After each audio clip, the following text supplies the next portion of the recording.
virus នៅក្នុងបសុសត្វជំងឺអ៊ុតមាន់តែអ្នកនរគ្នាធ្លាប់ឮជំងឺនេះអត់ជាទូទៅភ្នាក់ងារដែលបង្ករោគហ្នឹងគឺវាកើតចេញពី virus ហើយមូលហេតុហ្នឹងគឺមកពី avian pox virus ឬមួយក៏ fowl pox virus ដែលគេហៅកាត់ថា FPV ចុះអាយុកាលនៃការកើតជំងឺហ្នឹងមានអាយុចាប់ពីប៉ុន្មានខែដល់ប៉ុន្មានខែជាទូទៅគឺមានអាយុចាប់ពី1ខែដល់3ខែដែលមានរោគសញ្ញាមានដូចជាកើតមានដំបៅនិងហើមនៅលើសេកមាន់នងនិងនៅលើស្បែកមុខមាន់ពួកវាបង្កើតជាចំណុចស្លេកហើយคล้ายទៅជាពណ៌លឿងនិងហើម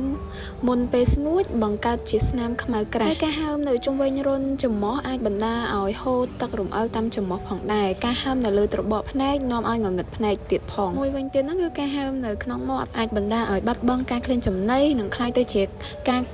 កង្វះសារធាតុចិញ្ចឹមនិងអាចស្លាប់ទៀតផងចំណែកឯការព្យាបាលនិងការការពារវិញគឺធ្វើការចាក់វ៉ាក់សាំងជំងឺអ៊ុតមាន់ក្នុងរយៈពេល2ទៅ3សប្តាហ៍ដំបូងបន្ទាប់ពីកូនមាន់ញាស់ហើយធ្វើរំលឹកឡើងវិញនៅអាយុ12ទៅ16សប្តាហ៍ញ៉ៃកូនមាន់ឈឺចេញដើម្បីការពារ